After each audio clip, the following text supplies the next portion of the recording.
Եթերում տեսլականն է, բարև ձեզ։ Այսօր սիրով հյուրընկալել եմ ադրբեջանագետ պատմության դոկտոր Գրիգորի Այվազյանին։ Նա կարևոր ասելիքով է եկել, մնացեք մեզ հետ։ Եթե իրենց հրթիռները հասնում են դեպի Տել Ավիվ, իրենց պաշտպանությամբ, Բաքուն ուր է, ավելի մոտիկ է, չէ գտնվում։ Ինչ կապ դեպի Բաքուն հարվածներ հասնել կամ էլ զորքով ճնշել։ Վախեցեք Բրունսկից, որտեղն է Ալիևը կողել իրեն Բրունսկը, որ չշարունակեց։ Ալիևը չի հասկանում, որ Իսրայելը իրեն օգտագործելու է եւ զոհելու է։ Փաստացիորեն ադրբեջանական բանակը կազմ պատրաստ է հարձակմանը ողջ սահմանի երկանքով կանգնած է եւ դա կարող է լինել։ Իրեն միայն մի բան կարելի է ասել՝ դելի üçün հերգուն բայրամդի Իլխամ։ Իսրայելի դպմամբ Ալիևը կհարձակվի Իրանի վրա թե ոչ։ Արդեն փորձել են հարձակվել եւ նորից կփորձեն, եթե տեսնեն, որ Իսրայելին պարտքերը վերադարձնել, որ Իսրայելը եւ հրեական լոբին քիչ չեն օգնել Ադրբեջանին Արցախի դեմ կատարված ագրեսիայի ընթացքում։ Հիմա եկել է փոխհատուցման ժամանակը։ Իսրայելը կդրթի Ալիևին Իրանի վրա հարձակման։ Կամ ժամերի հարցը, կամ շաբաթների հարցը, կամ օրերի հարցը, նայած Իրանում զարգացող իրադարձությունների, որ գտնվում ենք ուղակի վարոդի տակարի վրա, որը ցանկացած պահին կարող է պայթել եւ ոչնչացնել բոլորին։ Ադրբեջանի ռազմական ուժերը բերված են առաջին կարգի պատրաստությանը, Ալիևի ռեժիմը արդեն խեղդեց բոլորին, բռնաբարեց Ադրբեջանում։ Բարև ձեզ, պարոն Այվազյան։ Բարև ձեզ։ Շնորհակալ եմ, որ այսօր այստեղ եք։ Շնորհակալություն հրավերի համար։ Բավականին երկար ժամանակ հանդիպումներ չենք ունեցել եւ այսօր կարևոր թեմաների շուրջ պետք է խոսենք բաց։ Միշտ պատրաստական եմ եւ շնորհակալ եմ հյուրընկալելու համար։ Պարոն Այվազյան, 20 օրից ավելի է, ինչ ԱՄՆ-Իսրայել-Իրան պատերազմը բուրըն հրթիռակոծությունների մեջ է։ Տարածաշրջանը եռում է, տարածաշրջանը կրակների մեջ է։ Ինչպես է գնահատում վիճակը, ինչի է հասնելու Իրանը եւ ինչի է հասնելու Իսրայելը։ Տեսեք, այդ պատերազմի վերսկսումը ըստ էության բարբերաբար այդ բռնկումները Իրան, Իսրայել եւ տարածաշրջան, ողջ տարածաշրջան իհարկե ոչ այդ մասշտաբով անընդհատ տեղի են ունեցել եւ փաստացիորեն դրան բացահայտ նախերգանքներ Իրանի Իսլամական Հանրապետության նախագահ Այետոլլա Ռայիսիի սպանությունը Ադրբեջանի տարածքում, երբ որ տարածքի մոտակայքում, երբ որ ինքը գնաց Խուդավերանի ջրամբարի հետ կապված արարողություններին մասնակցեց, եւս մեկ անգամ շնորհավորեց, ինչպես նաեւ արդեն Ալլահի հետ հանդիպած Իրանի Հանրապետության Այետոլլա Խամեյնին նույնպես, շնորհավորեցին Ադրբեջանի այսպես կոչված հողերի ազատագրման հետ կապված, բայց իրականության մեջ դա հենց տարածաշրջանային պետությունների, այսքան Արցախի ժամանակավորապես Ադրբեջանի կողմից օկուպացումը տարածաշրջանային անվտանգության ուղղակի հարված էր, որի տուժողները առաջին հերթին եղել են Հայաստանի Հանրապետությունը, Իրանի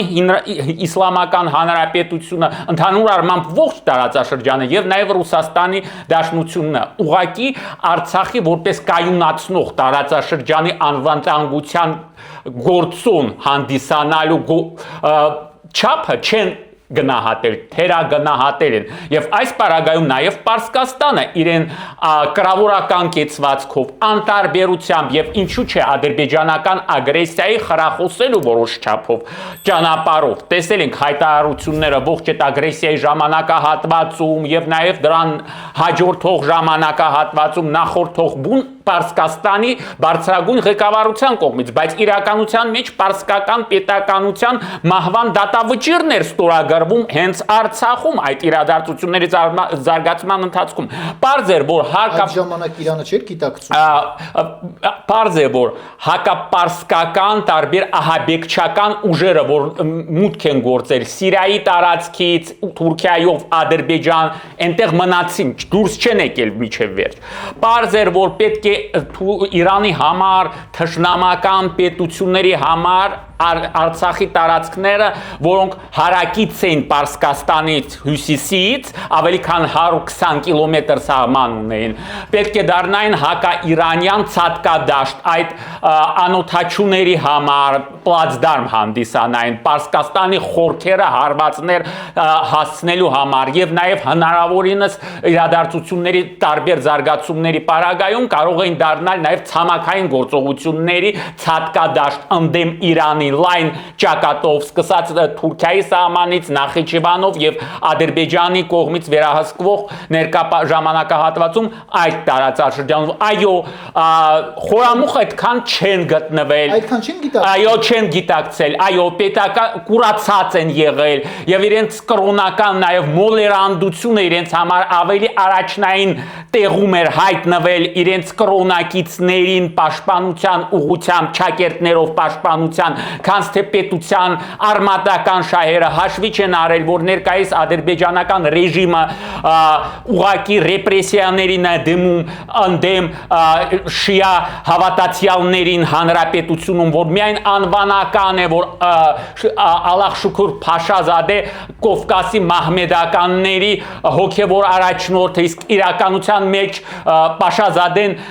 KGB-ի ագենտներ նախկին, ինքը նաև մասնակցում էր ժամանակին, երբ որ հայերի ցեղասպանությունը իրագործում էին Բաքվում, Սումգայիթում եւ այլն, այդ միտինգների ժամանակ հորդորելով հայերի արյունը թափել Լենինի հրապարակում եւ իրեն գործելավոճը չի փոխել եւ երբեք չի մտածել ինքը հավատացյալների, Ադրբեջանի հավատացյալների համար ոչ մի եղբայրության մասին Պարսկաստանի կրոնակից Պարսկաստանի հետ միտք անգամ չի եղացել, ինքը ուղղակի պետական աշխատավարձի վրա նստած հակահայ հայատյաց քարոզչության ռուպորներից հիմնականն է Փաշազադեն, այդպես որ Իրանում դա չեն գնահատել։ Կրոնական համերաշխությունը ավելի ստորադատվեց, քան պետության արմատական շահերը եւ անվտանգության շահերը։ Դա պարզից էլ պարզ է եւ դրանից հետո միայն հնարավորություն ստեղծվեց բարբաջելու առանց Բերձորի Միջանցքը գրավելուց հետո, Արցախը հայաթափելուց հետո հնարավոր եղավ խոսակցությունները, որը պետք է Ադրբեջանը հավակնի նաև Հայաստան, ըստ էության Հայաստան Պարսկաստան սահմանին, ըստ էության Ադրբեջանի Մելի Մեջլիսի падգամավորները եւ ղեկավարության ամենաբարձր մակարդակով ասում են, որ առաջ այդ հատվածը, որ անցնում էր Հայաստանով երկաթուղուն, պատկանում էր Ադրբեջանի երկաթուղիներին, հիմա էլ պետք է պատկանի այդ հողատարածքների նկատմամբ, այսինքն ըստ էության իրենց քաղաքականության, անհերատես քաղաքականության պատճառով Հայաստանի ու մասնավորապես Արցախի նկատմամբ Արցախի գործոնը հաշվի չառնելու պատճառով նրանք ըստ էության ամբողջ հյուսիսից եւ հյուսիս-արևմուտքից թշնամական մի ճակատ են ստացել։ Այսինքն իրենց համար մի փրկողակ էր Հայաստանի եւ հյուսիս դեպի հյուսիս ճանապարհը, Հայաստան եւ նաեւ Արցախի այդ սահմանը։ Իսկ Արցախը օկուպացվել են, այնտեղ իրագործել են ցեղասպանություն բացահայտորեն եւ դրա դեմ ոչ ոք ձայն չի բարձրացրել, դրանից հետո Ադրբեջանը հավակնում է նաև Զանգեզուրի Սյունիքի հետ ճանապարհի վերաբերյալ, որը ընդհանրապես Իրանը կմեսկոսացնի եւ ցանկացած այդպիսի սրացումներ Իսրայելի հետ կապված հարաբերություններում հղի է դրանով, որ Ադրբեջանը կարող է օգտվել առիթից եւ նաև ինչպես վերջերս Մյունխենում նաև Ալիևը հայտարարեց դրա մասին իրեն հայտնի ճառում, որ իրենք կարող են ուժով բացել այդ ճանապարհը, ասեց, որ ոչինչ նրանց չեն կանգնեցնի այս ուղղությամբ եւ նաեւ պատկերացում տվեց վերջերս նաեւ Ադրբեջանում տված մի քանի հարցազրույցների միջոցով, որ իրենք ասելով Միջանցք նկատի ունեն ողջ Զանգեզուր Սյունիքի տարածքը, այսինքն Իլխամ Ալիևի շուրթերով ասված է, որ Զանգեզուրը նրանք նկատի ունեն որպես Միջանցք, ասեցին, որ նրանք արդեն իսկ բացել են օդային Միջանցքը դեպի Նախիջևան Հայաստանի տարածքով եւ հաթաթա տալով Իլխամ Ալիև ասում արի ուտես, մենք սկի Հայաստանից թույլտվություն չենք հասցրել, զուգահեռ տանելով, որ կարող է նաև ցամաքային ճանապարհը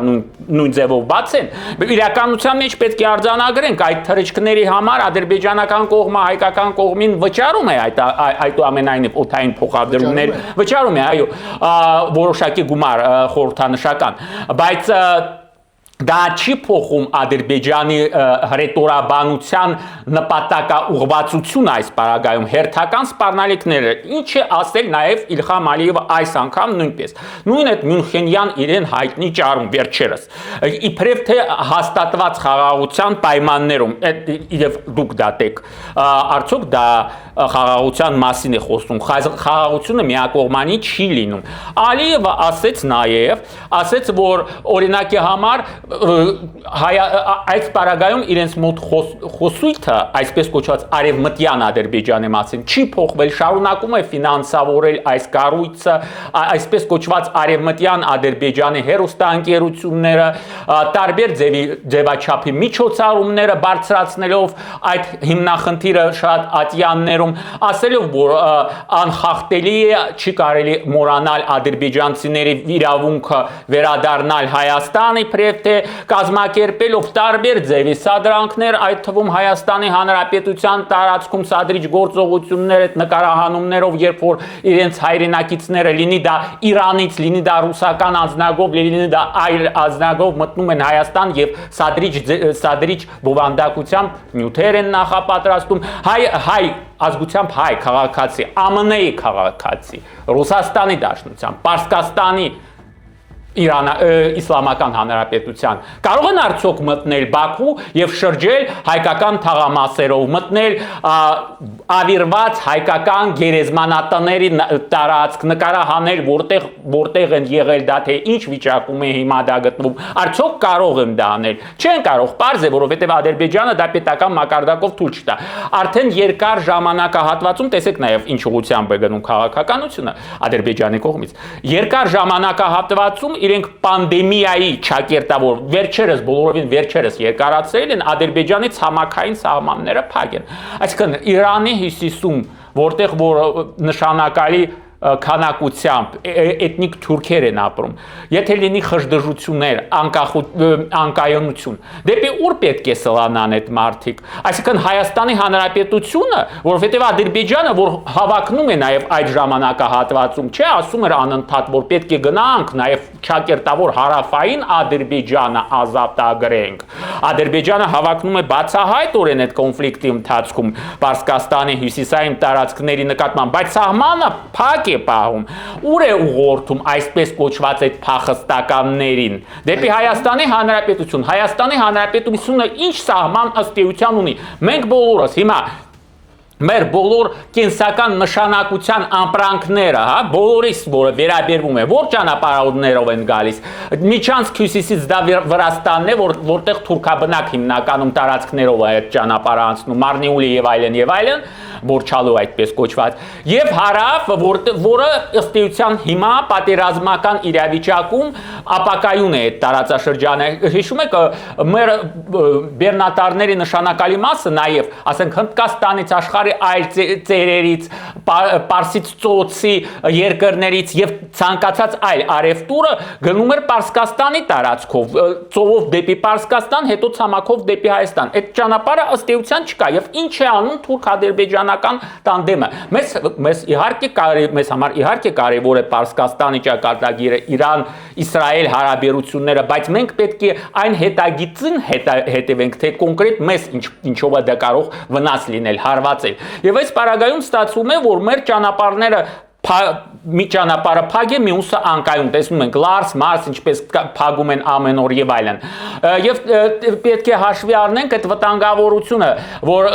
հանկարծ չլինի, որ Իլհամ Ալիևի, ինչպես ասում են, երազանքը իրականություն դառնա եւ Հայաստանին գցի նույն իրավիճակը, ինչ որ ժամանակին գցել է Արցախը, այսինքն լիակատար շրջափակման մեջ, տեսնում եք հարավից թե ինչ է կատարվում։ Մեր կենսական նշանակության ճանապարհներից մեկը ըստ էության հարավայինը արդեն իսկ ուղղակիորեն հարվածի տակ է գտնվում, այդպես որ ամեն ինչը այդքան էլ պարզ չի։ Տեսեք, այդ հակամարտության ընթացքում տեսնում ենք, որ պարսկական հրթիռները դեպի Երուսաղեմի հայկական թաղամասեր են ընկնում արդեն, հա, որոշակի մասով հարվածում են։ Տեսնում ենք նաև թուրք-ադրբեջանական սադրանքը, որոնք նրանք փորձում են նաև բացահայտորեն ներգրավել Պարսկաստանի դեմ ցամաքային գործողությունների, այն գործողությունների մեջ, այն խոսակցությունները, որ իբրև թե Պարսկաստանը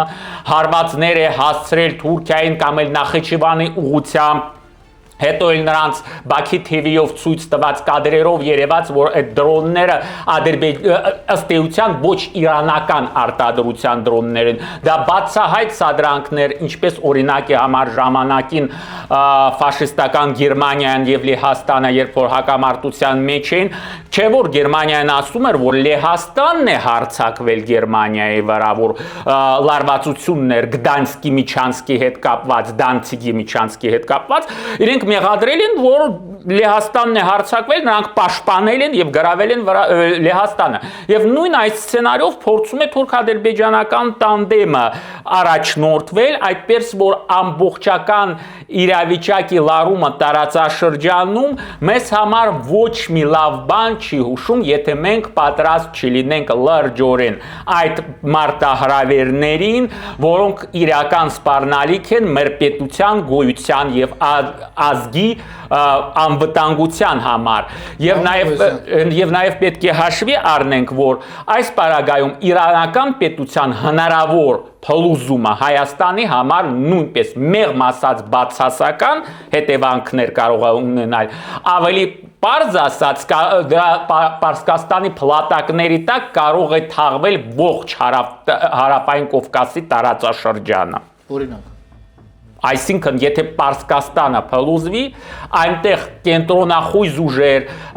անջատողականներ, ահաբեկիչներ, նետ թափանցում հարևան պետություններին, փախստականներ, շրջափակում եւ այլն եւ այլն։ Այսինքն Ադրբեջանը իրենց սահմանները փակեց, որպեսզի ինչ, այսինքն Հայաստանը հնարավորություն ունի Հայաստանի տարածքում, որը ըստ էության Իրանի հետ վիզային ռեժիմ չի պահպանում։ Այսինքն ազատ է մուտքը Պարսկաստանի քաղաքացիների նկատմամբ գոնե այս լարված իրավիճակի պայմաններում պետք է խստացվեին պայմանները փախստականների քողի ներքո ով գիտե թե ով են կարող են ներթափանցել Հայաստան այդ առումով եւ բազում այլ առումներով, որովհետեւ եթե Պարսկաստանը փլուզվի, մենք եւս մեկ եւ հիմնական ճանապարհ դեպի արտաքին աշխարհ կկորցնենք եւ նաեւ մեկ ընդմիշտ Ադրբեջանը այս պարագայում մեզ համար չի կարող լինել փոխարինող այդ ճանապարհի, որովհետև Ալիևը ինչ է ասել վերջերս, նաև մամուլի ասուլիսում ասում է մենք, ասում է, դեռևս ճանաչում ենք Հայաստանի Հանրապետության տարածքային ամբողջականություն, բայց չի ճշտել, էլի որ սահմաններում, որովհետև ըստ Ադրբեջանի սահմանադրության, որը հղում է Ադրբեջանի այսպես կոչված առաջին հանրապետության վրա, որը հռչակված է 113,000 քառակուսի կիլոմետր, ներկայիս Հայաստանի Հանրապետության տարածքի նկատմամբ նրանք ունեն հավակնություն ավելի քան 20,000 քառակուսի կիլոմետր։ Այդ թվում ողջ Տաուշի մարզ, Սևանի ավազանի առնվազն արևելք Վայոց ձորի մարզ, Զանգեզուրի մարզ, Արարատի մարզի հարավային մասը եւ այլ տարածքներ Էջմիածնի մարզի, անգամ Երևան քաղաքը նրանք կասկածի տակ են դնում Հայաստանին պատկանելությունը այդ հարցում։ Այդպես որ Ալիևը ասեց, մենք դեռևս ճանաչում ենք, բայց մի քանի ամսից հետո կարող է մտքափոխ լինենք։ Կարճ ասած, իրենց պարագայում ամեն ինչը հաստատ չի։ Ինչպես է ինքը փորձել ծաղրի ենթարկել նույն Մյունխենում իրեն ելույթի մեջ, ասելով, բա ինչ վերաբերում է ասում եք խաղաղության խաչմերուկին, երբ որ Բայդենը կվերադառնա, կարող է վերհիշել խաղաղության խաչմերուկը։ Եվ ուղիղորեն ակնարկելով, որ Թրամփի այս ուղին գոյություն կունենա այդքան միջև Թրամփը պաշտոնին ամանում, էլի, այսինքն պատերազմը ինքը պատերազմը օրակարգից չի հանել։ Այն թելադրանքը, այսպես կոչված 300,000 փախստականների ադրբեջանցիների մասով, այն որ սահմանադրությունը պնդում է ինքը եւս մեկ անգամ պետք է փոխվի, իսկ սեփական սահմանադրությունը չի փոխում, իսկ չի մտածում ավելի քան 1 միլիոն հայ փախստականների Բաքու եւ այլ տարածաշրջաններ ախաղաղ վերադառնալու իրավունքը եւ իրենց ունեցվածքային իրավունքների վերատիրանալու մասով, չի մտածում Արցախը հայության միջազգային անվտանգության երաշխավորության ներքո հետ վերադարձի մասով ինքը դրա մասին չի խոսում, բայց չի դադարում իրենց կողմից, իրենք չեն դադարում, բանը այն է, որ դրանից չի գալիս, որ արդյոք մենք բարձրացնում ենք Արցախի արցախցիների հարցը, բարձրացնում ենք ադրբեջանահայության հարցը, բարձրացնում ենք ցեղասպանության հարցը, թե չենք բարձրացնում ադրբեջանական կողմի գործողությունները, ոչ, նրանք են նախաձեռնողը, մենք այստեղ ընդամենը պաշտպանողական դիրքում ենք, պետք է պատասխանենք ինչ որ բան, որպեսզի կանխարգելենք նրանց նախահարցակ լինելը։ Վերադառնանք պատերազմին, որը տեղի է ունենում մեր հարևան երկրում Իրանում, խոսվում է, որ Նեթանյահուն Իսրայելը օդային հարձակումներից զատ նաև քննարկում է տարածաշրջանում Իրանի վրա հարձակվող պետություն, եւ այդ օրակարգում առաջնային տեղ ունի հենց Ադրբեջանը։ Ինչ եք կարծում, Իսրայելը կդրդի Ալիևին Իրանի վրա հարձակման։ Վերջերս Իսրայելի վարչապետը բացահայտորեն ասաց, որ իհարկե լավ է, որ օդային հարվածներ են նրանք հասցնում, միջուկային ծրագիրը Իրանին վնասել են եւ ըստ էության գլխատել են Իրանի ղեկավարությանը, ըստ էության դա այդպես է, սակայն դա քիչ է։ Ռեժիմը դեռ պահպանված է եւ համատարած ապստամբությունը դեռ չի արձանագրվել։ Եվ այս պարագայում Իսրայելի վարչապետը բացահայտորեն ասում է, որ պակասում է ցամաքային գործողությունը։ Ինչ են նախատեսում ցամաքային գործողության։ Դրդել քրդերին, բայց քրդերը արդեն մի քանի անգամ օգտագործվել են ԱՄՆ-ի կողմից, տարբեր ծրագրերի մեջ, ասենք թե Սիրիայում եւ Իրաքում եւ այլն, եւ արդյունքում միայն կոտորած են ստացել, ոչ ավեր, հիմա նրանց առաջարկվում են նույն թնդանոթային միսի դերակատարությունը խաղալ Պարսկաստանի հետ, նրանք մի քիչ հապավում են այդ հարցում։ Մյուս կողմից իհարկե բնական է, որ Ադրբեջանը, որը ժամանակավորապես օկուպացված արցախյան տարածքներով դարձել է հակաիրանական ուժերի ցատկադաշտ պլացդարմ, եւ նաեւ նրանց ենթակառուցվածքները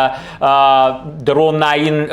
առումով լինի եւ ոչ միայն պետք է ասենք որ Արցախի տարածքը նաեւ չպետք է մոռանանք որ զուգահեռաբար եւ պատահականություն չէ որ օրերս Ադրբեջանի նախագահան վավերացրեց Նախիջևանի Հանրապետության սահմանադրության փոփոխությունները ըստ որի Նախիջևանի սահմանադրությունից հանվում են հղումները Կարսի ու Մոսկվայի պայմանագրի վրա մարտի 16-ին եւ Մոսկվայի մարտի 16-ին եւ Կարսի հոկտեմբերի 13-ի պայմանագրերի վրա ըստ որոնց միջազգային կարգավիճակ էր ապահովում չնայած որ այդ պայմանագրերը նույնպես առոչին չեն որովհետեւ երկու վերաբերվում էր կնքված էր ըստ էության Ռուսա-Մոսկվայի պայմանագիրը երկու չճանաչված պետությունների բոլշևիկյան Ռուսաստանի եւ քեմերական Թուրքիայի միջև մի երրորդ պետության տարածքի մասով այսինքն Հայաստանի Հանրապետության անբաժանելի մաս հանդիսացող Նախիջևանի տարածքի մասով էր պայմանագիրը։ Չնայած դա նրանք դա էլ հանեցին, որպեսզի անմիջական ենթակայության տակ դնեն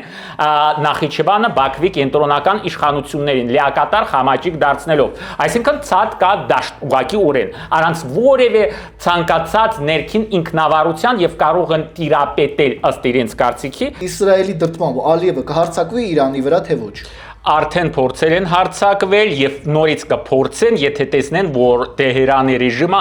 անկումային վիճակում է գտնվում։ Այդպես որ մոտակա ժամանակահատվածը դա հստակ ցույց կտա, իսկ որ Ադրբեջանի ռազմական ուժերը բերված են առաջին կարգի պատրաստությանը եւ քաշված են արդեն դեպի Իրանի հետ սահմանը այն պատճառաբանությամբ, որ իբրև թե անկայունության համար պահպանություն, դա փաստ է։ Փաստացիորեն Ադրբեջանական բանակը կազմ պատրաստ է հարձակմանը ողջ սահմանի երկայնքով կանգնած է եւ դա կարող է լինել կամ ժամերի հարցը, կամ շաբաթների հարցը, կամ օրերի հարցը, նայած Իրանում զարգացող իրադարձությունների։ Առայժմ Պարսկաստանում իշխող ռեժիմի ամրությունը Ադրբեջանին բացահայտ գործողություններ անելու հնարավորություն չի տալիս։ Այսինքն Իրանը կարող է դեռ պաշտպանվել։ Իրանը կարող է դեռ պաշտպանվել, Ալիևը պատրաստ կանգնած է հարձակման, իսկ ում հրահանգին է սպասում Ալիևը։ Ալիևյան ռեժիմը, ինչպես ներկայիս Ադրբեջանը, գործում է ոչ որպես գիշատիչ այլ որպես շակալ, որպես ինչպես ասում են լեշը ուտող խժռողի դերում միայն, քանի որ նրանք Պարսկաստանում դեր Պարսկաստանում լեշ չեն տեսնում, պետականության մեխանիզմների լիակատար կատվածահարում չեն տեսնում, նրանք բացահայտ չեն գործում, բայց այդ ուղղությամբ արդեն արել են մի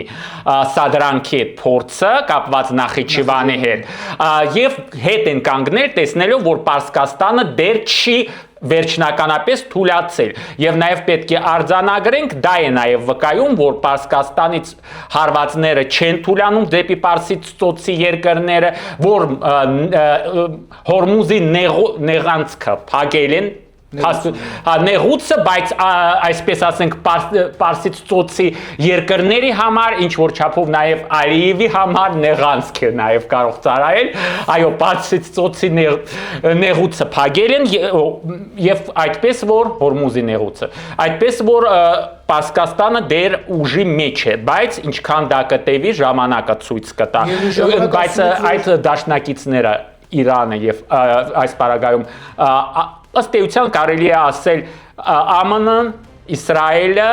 եւ Ադրբեջանը երյակ դաշնակիցները իրենց ծրագրից, որ նաեւ դա մանավանդ վերջերս Իսրայելի վարչապետը հստակ հայտարարեց, որ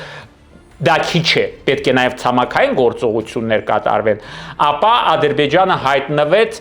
բարդ իրավիճակում, քանի որ ժամանակն է Իսրայելին պարտքերը վերադարձնել, որ Իսրայելը եւ հրեական լոբին քիչ չեն օգնել Ադրբեջանին Արցախի դեմ կատարված ագրեսիայի ընթացքում։ Հիմա եկել է փոխհատուցման ժամանակը։ Այո, Ադրբեջանը որոշ չափով սալի ու մուրճի միջև է հայտնվել եւ իրեն վիճակը բավականաչափ բարդ է նույնպես, որովհետեւ եւ Ադրբեջանը ներսից այդքան էլ ամուր չէ։ Ադրբեջանն էլ տնտեսական խնդիրներ ունի, ներքաղաքական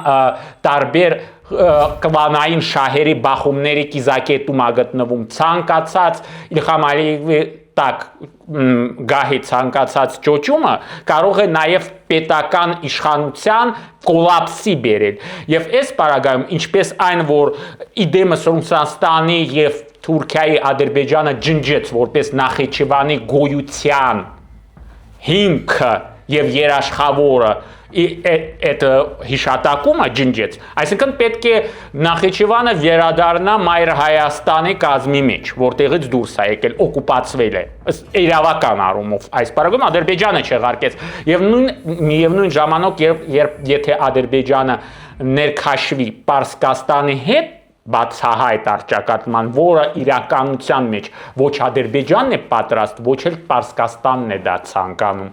բայց եթե հանկարծ այդուամենայնիվ եւ նրանք վերջեվերջո վերջին ուժն են մնում, ում կարող է օգտագործել Պարսկաստանի հանդեպ ցամաքային գործողություններում, եթե նրանք ներգրավեն, ապա մեզ համար նոր հնարավորությունների պատուհան կբացվի պատմական արդարության վերականգնման տեսանկյունից դա մանավանդ այն ֆոնի վրա, որ եւս մեկ անգամ ասում եմ եւ մենք պետք է ցավով արձանագրենք, որ Ադրբեջանը իրական խաղաղության ուղղությամբ քայլեր չի ձեռնարկում, ընդհակառակը շարունակում է սադրանքներ գործել, միջամտել Հայաստանի Հանրապետության ներքին գործերին, շանտաժի լեզվով խոսել հայ ժողովրդի հետ, սպառնալիքների լեզվով խոսել հայ ժողովրդի հետ, այդպես որ ցավոք սրտի մենք մեր զգոնությունը կորցնելու իրավունք չունենք եւ պետք է պատրաստ լինենք իրադարձությունների ցանկացած զարգացմանը, միշտ հիշելով, որ մեզնից յուրաքանչյուրիս համար Հայաստանը պետք է լինի բարձրագույն արժեքը։ Պարոն Այվազյան, Ադրբեջանի հարձակման դեպքում Իրանը ինչ կանի, հանգիստ նստելու է նայի, չի հարվածելու Բաքվին։ Եթե հնարավորություններ կունենա, անշուշտ կհարվածեն բոլոր հնարավոր միջոցներ Իրանի հնարավորությունները։ Ոչ, չեմ թերագնահատում եւ Բաքվում էլ չեն թերագնահատում։ Հակառակ պարագայում արդեն իսկ ցամաքային գործողությունները Ադրբեջանի տարածքից կմեկնարկեին։ Առայժմ ոչ, այսինքն Իրանը առայժմ պատրաստ է հակահարված տալ եւ Միթե չի կարող Իրանը հողին հավասարեցնել։ Տեսեք Իրանը ինչքան է ներգրաված, ինչքան քանակությամբ զենք է ծախսում այդ հարվածներին ամբողջ Իսրայելի ուղղությամբ։ Դաուքային զենքեր են։ Այո, դաուքային զենքեր են, ճիշտ է։ Որքանով պաշար ունի ցամաքային։ Այո, բայց առայժմ Ադրբեջանը չի հատել սահմանը, որպեսզի Իրանը ցամաքային ճանապարհով կանխարգելիչ հարվածի համար դեպի Ադրբեջան իրենք առայժմ ուժ չունեն եւ շահագրգռված չեն երկրորդ ճակատը բացել այս պարագայում ցամաքային շահագրգռված լինելու հարցը չէ, եթե հարվածեց, ինչ է անելու։ Հարգելիս, մի բան ձեզ ասեմ, դուք հասկանում եք, որ երբ որ մենք ասում ենք Ադրբեջան, մենք խոսում ենք թուրք-ադրբեջանական տանդեմի մասին։ Այդտեղ Թուրքիան ձեռքերը լվաց Ադրբեջանից ու ասեց, որ սխալ ճանապարհի վրա է, որ համագործակցում է Իսրայելի հետ եւ ամբողջովին կլանվել է այդ պատրանքներով։ Այո, միայն բարերով է այդտենց ասում, բայց Իսրայելի մատակարարվող գազի, նավթի մեծ մասը Ադրբեջանի տարածքից է գնում Թուրքիայով դեպի Իսրայելի տարածքը։ Եթե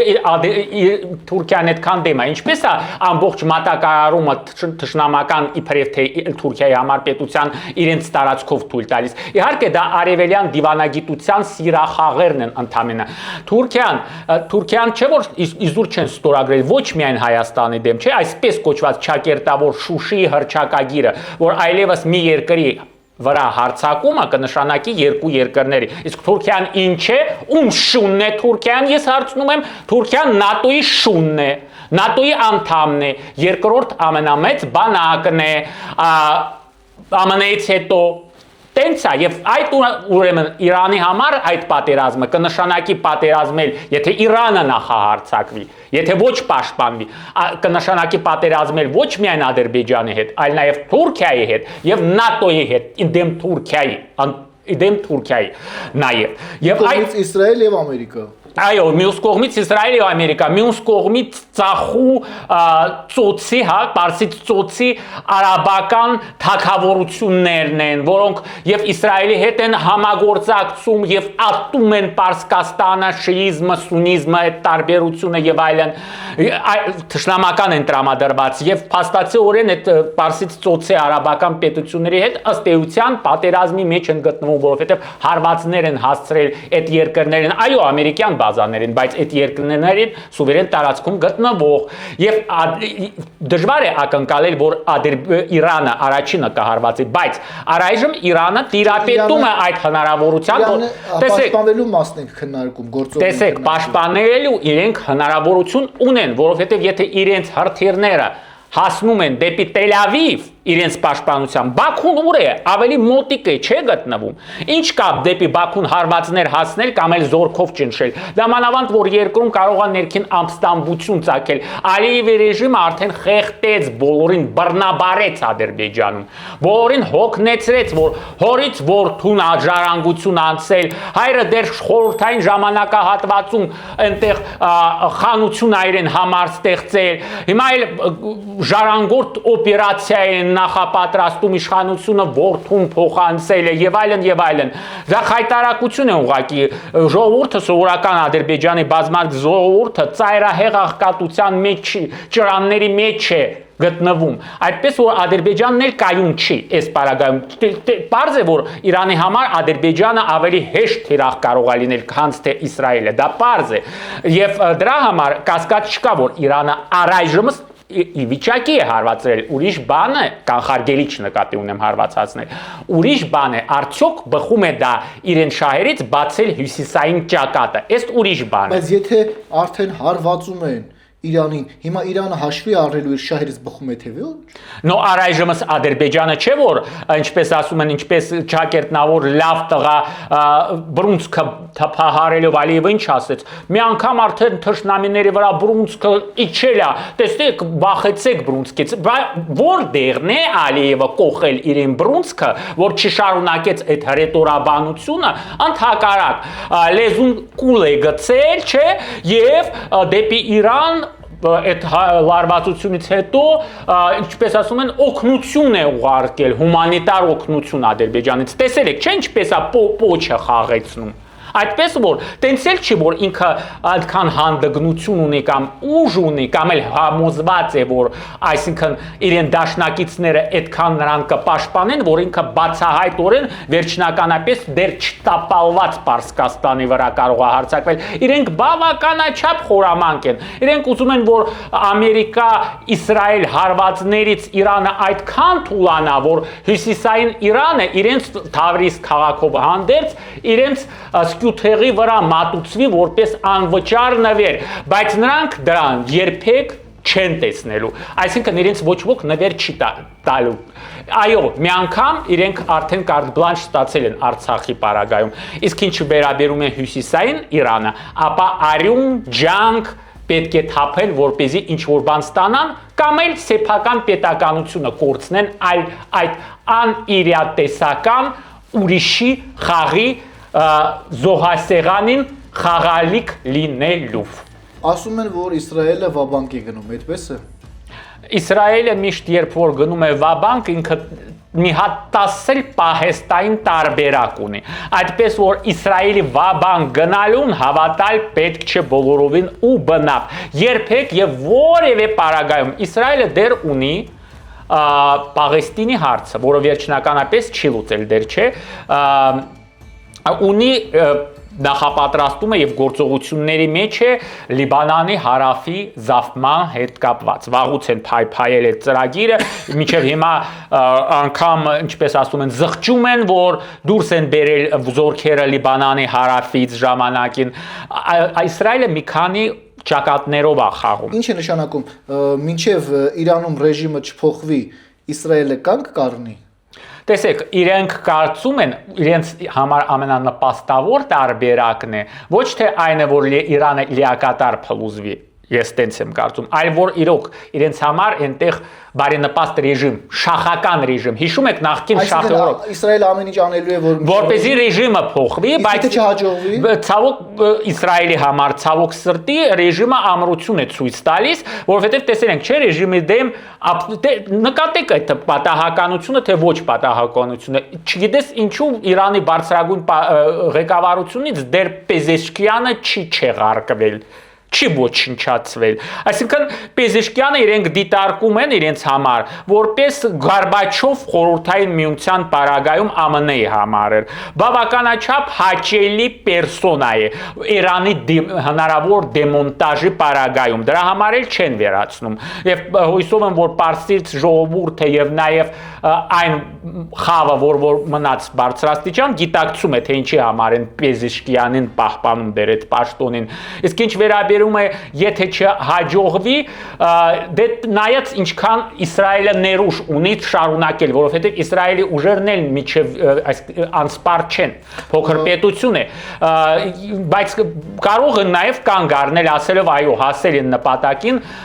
միջուկային ծրագիրը ոչնչացրել են, ռակետային ծրագիրը, հրթիռային ծրագիրը ոչնչացրել են, գլխատել են եւ որոշակի պաուզա վերցնել, բայց իրենք չեն հանգստանալու միջև ռեժիմը վերջնականապես,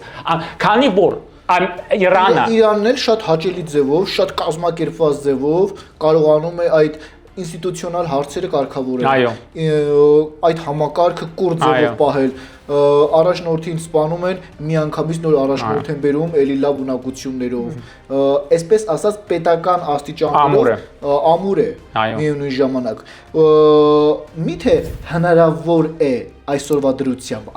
դրությամբ տապալել Իրանը։ Տեսեք, որոշ ժամանակ առաջ Քիչ առաջ հիշեցնեմ ձեզ, որ նշեցիք, որ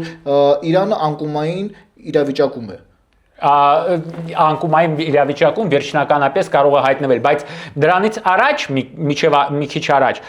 Իրանում ապստամբություններ են ժողովրդական դժգոհությունը այն պարագայում նրանք չեն միջամտել բացահայտ, այո, նրանց կողմից օժանդակությունը նյութական գուցե եւ սադրանքները եղել են, որ այդ շարժումները եղել են, բայց այդ պարագայում նրանք չեն միջամտել, սпасել են այդ շարժումները ճնշվեն նոր հարցակվեցին դրսից եւ դա ժողովրդի կողմից նաեւ ընկալվում է որպես սպառնալիք պետականությանը ոչ Իսրայելը չի հանգստանա միջև իրեն համար սպառնալիք հանդիսացող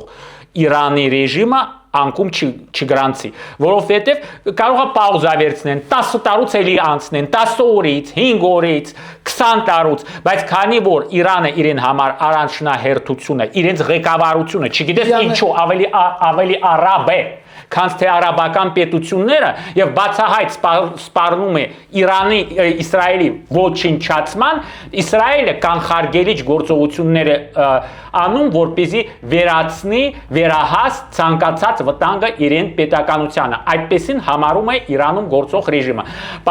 Շախերի ռեժիմի նկատմամբ լավագույն հարաբերություններ են ունեցել ԱՄՆ-ի եւ Իսրայելի հետ, արաբների հետ ավելի բարդ էին, Իրանի հետ ավելի լավ։ Այդպես որ պարսիկները ու հրեաները իրար միջև հա կիրմեցի պատմություններ չպիտի մոռանանք, որ հրեաների ազատությունն ա տվել, չէ, որ շարժվեն դեպի իրենց եւ այլն։ Կարճ ասած իրենք երկար անցած պատմություն ունեն։ Պերսկական կայսրությունը, որը Եգիպտոսից միջև արևելք էր ծավալում եւ Պաղեստինն էր ներառում, Իսրայելը նույնպես։ Իրենք իրենց հետ լեզուն կարող են գտնել, բայց ներկայիս ռեժիմի հետ չէ։ Այդպես որ այսօր Իրանը պատերազմի մեջ է եւ դիմադրում է եւ հարձակվում է նաեւ եւ պաշտպանվում է։ Ինչ նպատակ ունի Իրանը այսօր։ Պահպանվել որպես պետականություն, պահպանել նաեւ իրենց այս պարագայում ավանդույթը, ինչ որ չափով կրոնապետությունը, պահպանել կրոնապետությունը եւ միևնույն ժամանակ եւ տարածքային ամբողջականությունը եւ միևնույն ժամանակ վերացնել Իսրայելը։ Իրենք դա հայտարարում են բանավոր, բայց արդյոք իրենք իրականության մեջ ուզում են Իսրայելը վերացնել, չեմ կարծում, որ դա հռետորաբանություն է, որպեսզի իսլամական աշխարհում առաջնորդի կերպարը ունենան, ինչպես Թուրքիան, օրինակի համար ինչ է ասում Իսրայելի ղեկավարությունը հիմա, ասում են մեր գործերը, հաշիվները կմաքրենք Իրանի հետ, հետո Թուրքիայով կզբաղվենք, արդեն վտանգավոր է եւ շատ են հաճում։ Իրականության մեջ իրոք շատ են հաճում, այդուամենայնիվ։ Դա թատրոն է։ Թատրոն է, այո, բայց գիտեք ինչպես, Իսրայելը այդ պարագայում Թուրքիայի տերն է։ Պարզ է ով է այնտեղ իշխող վերնախավը նաև, սակայն արդեն սկսել է զայրացնել այդ հռետորաբանությունը Թուրքիայի։ Այդ խաղը ում համար է, ում է ուղղված։ Նույնպես իսլամական աշխարհում հեղինակություն եւ ազդեցություն ունենալը, իբրև թե ինչպես ասում են հավատացյալ մահմեդական բոլոր մահմեդականների պաշտպանի դերում երևալ է, ինչքան անգամ մեղադրեց Իսրայելին Պաղեստինում ցեղասպանություն իրագործելու մեջ եւ շարունակում է մատակարարել նույն իսրայելական տանկերին եւ այլն այդ ադրբեջանական նավթը, որ ոչնչացնեն արաբներին, երեխաներին, ծերերին, ինչեր են նրանք անում, նույնն են անում, այո, եւ քաղաքականությունը հնարավորինս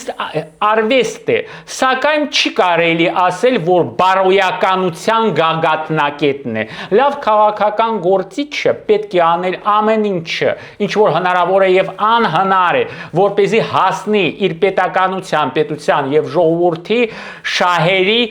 իրագործմանը, այսինքն պահպանությանը եւ նպատակների իրագործմանը։ Դրա մեջ է կայանում նաեւ մեզ համար այդ դասը տարածաշրջանային զարգացում տեսնում ենք, որ գտնվում ենք ուղակի վարոդի տակարի վրա, որը ցանկացած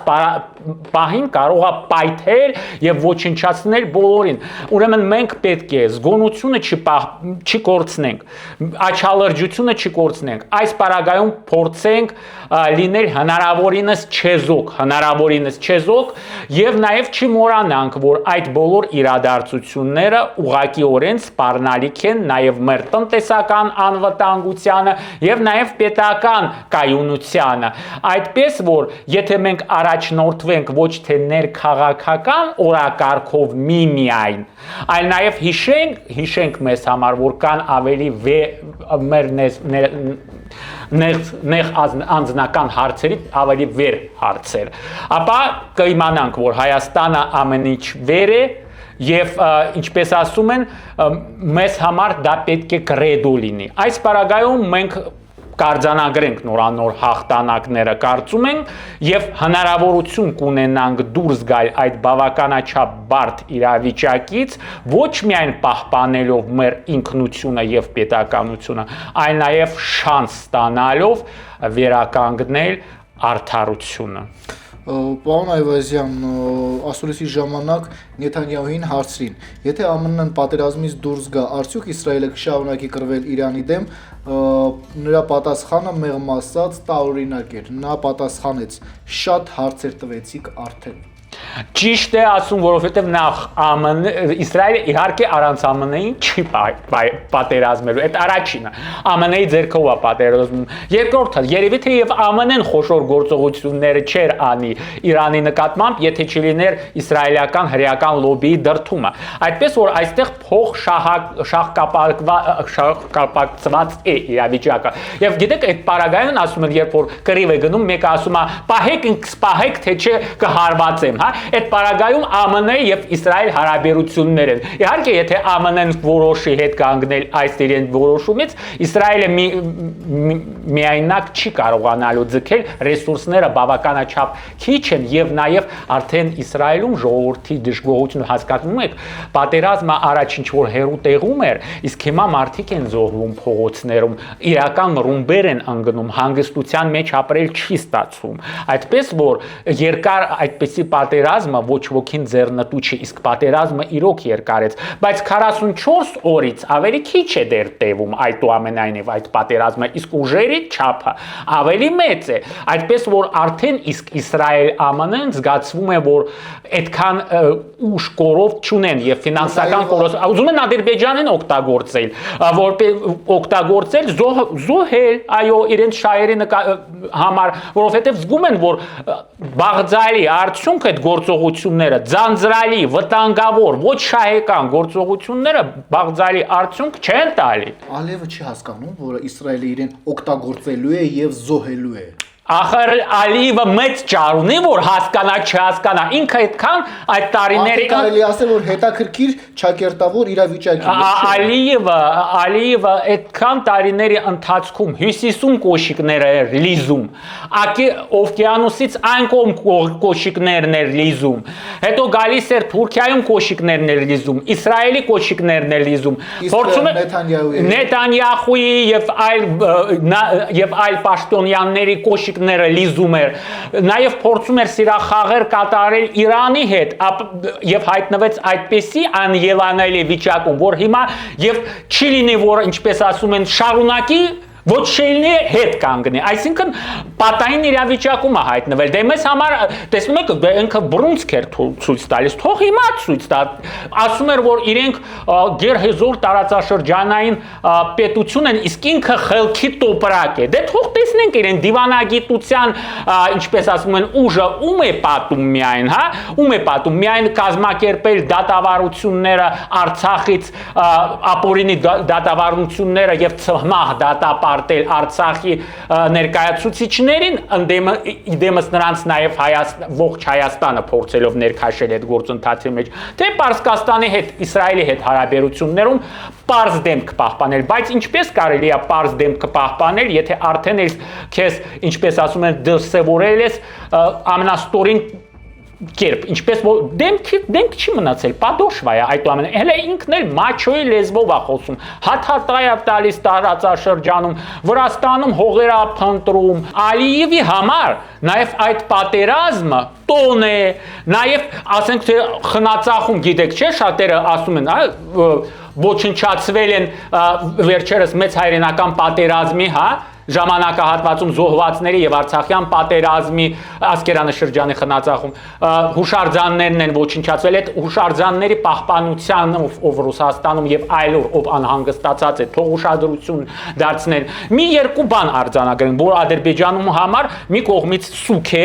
որովհետեւ գիտեք, նախորդ ամռանը չեղարկել են քույր ու եղբայր, այսինքն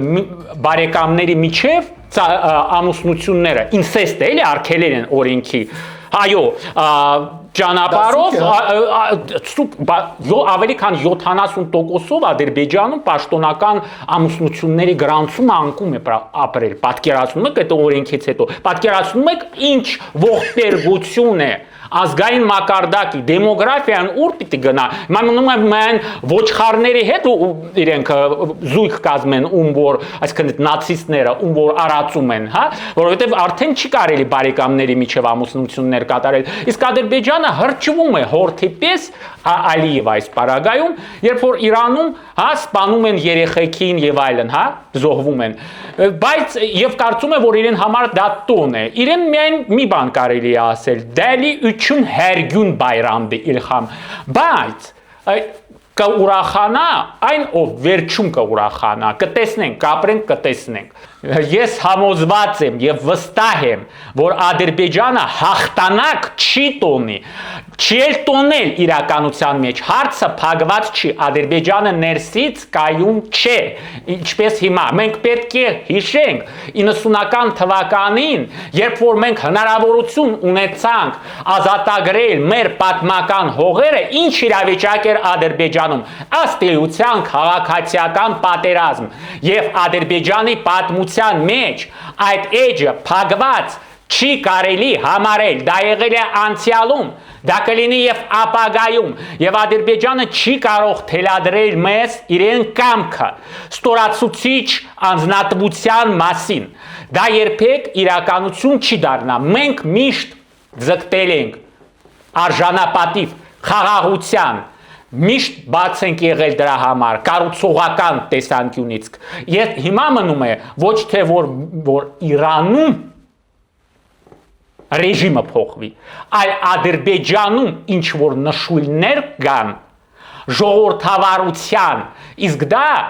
կնշանակի գործող ռեժիմի ապամոնտաժումը։ Միայն այդ պարագայում մենք կարող ենք մտածել, որ հնարավոր է պատերազմ չի լինի։ Իսկ ներկայիս ռեժիմը Ադրբեջանին մեր դրա հույսը չի տալիս։ Բայց եւս մեկ անգամ ասում եմ, որ կարծում եմ, որ եթե մենք ճիշտ կողմնորոշվենք իրավիճակում, մենք հնարավորություն ունենք մերը ստանալ։ Իսկ ինչ վերաբերում է մնացածին, տեսնում ենք գործողություններով, արդյոք դա դեպի խաղաղություն է տանում, թե ոչ։ Համոզված եմ, որ մեր գործը արդար է, հաղթանակը անպայման մերը կլինի, Հայաստանը ամեն ինչ վեր է, հաղթանակ մեզ, մահ մեր թշնամիներին։ Շնորհակալություն, պարոն Այվազյան, որ եկաք եւ ձեր տեսակետները ներկայացրեցիք։ Ամենայն բարիք ձեզ։ Շնորհակալություն հրավերի համար։ Այսպիսին էր այսօրվա տեսլականը, զրուցակիցս պատմության դոկտոր ադրբեջանագետ Գրիգորի Այվազյանն էր։ Շնորհակալ եմ ուշադրության համար, բաժանորդագրվեք մեր ալիքին, հաղթանակ եւ խաղաղություն հայոց աշխարհին։